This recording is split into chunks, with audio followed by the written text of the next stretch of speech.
بسم الله والصلاة والسلام على رسول الله. ازيكم حبايبي، عاملين ايه؟ يا رب تكونوا بخير. من الحاجات بقى اللي احنا بنحتاجها في رمضان استكمالا بقى لتجهيزات رمضان، زي ما احنا ما عارفين انا شغالة بقى اليومين دول كده تجهيزات وتفريزات. فمن الحاجات اللي انا ببقى محتاجاها اساسية وضرورية عندي هي الطحينة، عندي وعندكم وعند كل الناس. طبعا بقى سلطات مع مشاوي او مع فول على السحور مفيش غنى عنها. ونظرا بقى لارتفاع سعرها اللي بقى واو، فقررنا نعملها في البيت. بس بصراحة انا اتصدمت من النتيجة، خليكم معايا بقى كده للاخر. خدت بقى السمسم بتاعي ورفعته على النار، زي ما انتوا شايفين كده النار هادية جدا. انا بس يعني بطلع الرطوبة بتاعة السمسم وبسخنه، بس بديله تسخينة.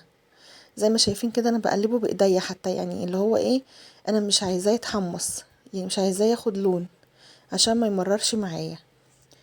حطيته بقى كده على النار. هحط معاه كمان كوباية الا ربع من الدقيق، وممكن تستغني عنها لو انتي مش حابة، يعني ممكن تعمليها بالسمسم وبالسوداني بس طبعا احنا عايزين نزود الكمية ونديها تقل، فهنحط دقيق. خطوة الدقيق مش أساسية، زي ما يعجبك. هقلبه بقى كده شوية لحد لما يسخن كده ويطلع الرطوبة اللي في السمسم واللي في الدقيق. حطوا بقى لايك للفيديو، عشان بصراحة أنا اتصدمت بجد. يعني أنا رحت أسأل على الطحينة لقيت الكيلو ب90 جنيه. طيب أنا جبت ربع كيلو سمسم وجبت ربع كيلو سوداني، وطبعا كده الدقيق كده كده عندنا في كل بيت، يعني ما بنستغناش عنه. وما خدتش الربع كله، يعني انا خدت من كل ربع انا اشتريته كوبايه، عشان بصراحه انا يعني كنت بجرب الطحينه اشوف بجد هتطلع زي بره ولا لا. خليكم معايا بقى كده لاخر الفيديو، هقول لكم رايي فيها بكل صراحه. بفضل اقلب كده بقى في السمسم وفي الدقيق لحد ما احس ان هما سخنوا خلاص. رفعتهم بقى من على النار. جبت بقى كده هنا السوداني في نفس الطاسه اللي انا بحمص فيها. خدت بقى كده السوداني، هديله برضو تحميصه، يعني تسخينة مش تحميصة. اللي هو كده ايه، انا بطلع الرطوبة اللي فيه مطرح الركنة، يعني من الكيس او الركنة كده يعني. بصوا زي ما انتوا شايفين كده، انا حتى بمسكه بايديا عشان خاطر احس السخونية بتاعته. تمام بقى كده، انا خلاص سخنت السمسم وسخنت الدقيق وسخنت السوداني، قلبتهم بقى كده على بعض. هاخدهم طحنة واحدة. ممكن تطحني بقى السمسم لوحده والسوداني لوحده وتنزلي عليهم بالدقيق، بس لا، انا حطيتهم كده كلهم على بعض، مش يعني الطريقة مش هتختلف. جبت بقى المطحنة بتاعة الخلاط بتاعي. حط بقى كمية كده على قد المطحنة. طبعا انت لو عندك مطحنة اكبر من كده فهتسهل عليكي الموضوع، بس دي كويسة يعني بتأدي الغرض. اهم حاجة بس المطحنة تكون نضيفة، ما يكونش مكانها اي توابل او اي بهارات، عشان خاطر ما يكرفش على ريحة الطحينة. هديهم بقى كده ضربة، افرمهم كده ناعم. بصوا زي ما انتوا شايفين كده، تحسوا ان هي بقت عاملة شبه العجينة كده، يعني عاملة شبه الرمل المندي. خلاص كده انا ايه، طحنتها. هاخدها بقى على شفشق الخلاط على طول، يعني الجزء اللي انا هطحنه هحطه في شفشق الخلاط، وهكذا هكمل بقى بنفس الطريقة. كل ما اطحن حبة احطها في شفشق الخلاط.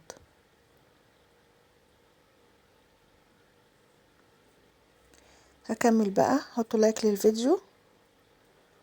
لو انتوا اول مرة بتشوفوا القناة ياريت تشتركوا فيها وتفعلوا الجرس فضلا وليس امرا.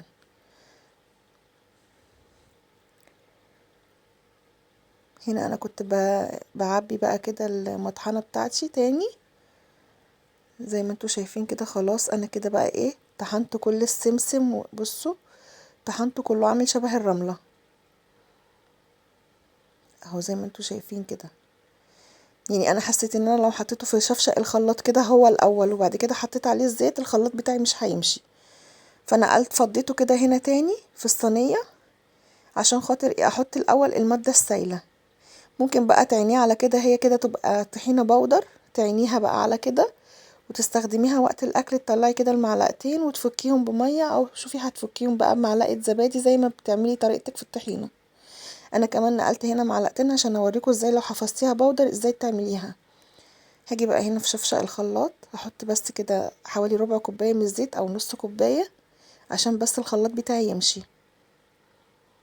وهنزل بقى كده ايه بالطحينة اللي احنا بالسمسم والسوداني والدقيق اللي احنا فرمناه في الكبة الاول، عشان هنا بقى دي مرحلة التسوية. هاخدهم بقى كده في الخلاط، يعني كل ما احس ان هي انضربت وسالت معايا شوية هزود معلقة معلقة، عشان انا مش عايزة احط كمية زيت كتير. زي ما انتوا شايفين كده، يعني انا بحس ان هي انضربت شوية وسالت معايا، طلعت كل الزيوت اللي فيها، بروح مزودة كده بالمعلقة. هزود بقى بالمعلقة وهسيب الخلاط بتاعي ده شغال مش اقل من 10 دقايق. بصوا زي ما انتوا شايفين كده شغال متواصل كده مش اقل من 10 دقايق، لحد ما احس ان الخلاط بتاعي من بره، احط ايدي كده على شفشق الخلاط الاقيه سخن. طبعا احنا لما بنروح نجيب الطحينة من السرجة بتبقى سخنة، دي طريقة التسوية كده، الطحينة بتستوي معانا عشان تخرج كل الزيوت العطرية اللي فيها. هنا بقى احط كده معلقة صغيرة من الملح عشان بس الطعم الطحينة بتاعتنا متبقاش دلعة، وخلاص على كده. معانا بقى معلقة الطحينة البودر اللي احنا سايبينها. تعالوا بقى نوزن الكوباية دي عملت لنا قد ايه او طلعت قد ايه، وشوفوا الفرق في التكلفة قد ايه. معايا الميزان بتاعي بقى.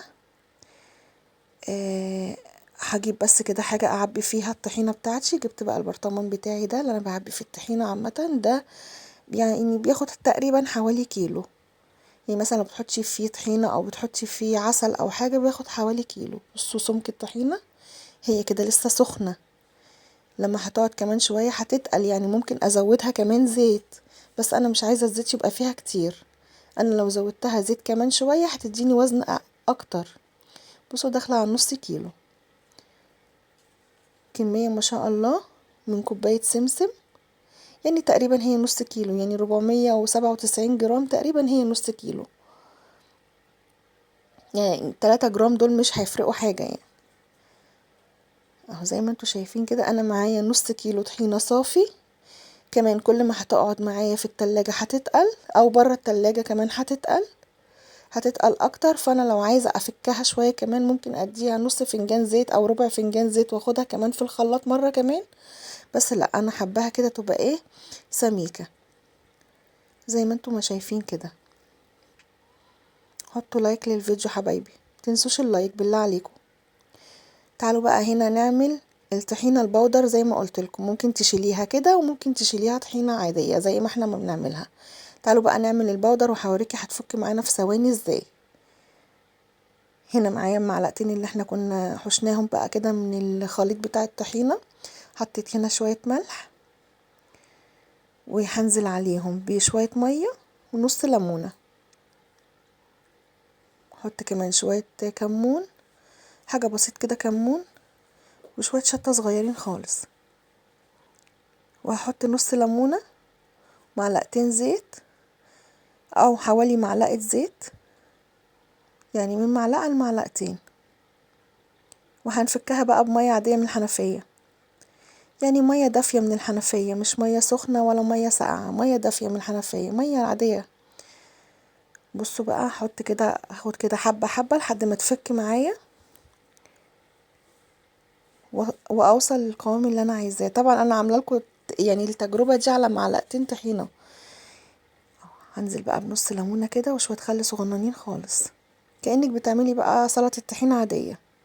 لو عندك زبادي مثلا وعايزة تحطي زبادي حطي، انا بحبها طبعا بالزبادي، بس انا ما كانش عندي زبادي صراحة، يعني انا حبيت بس اوريك الطريقة. بصوا بقى الطحينة ما شاء الله حاجة كده بسم الله ما شاء الله اللهم بارك.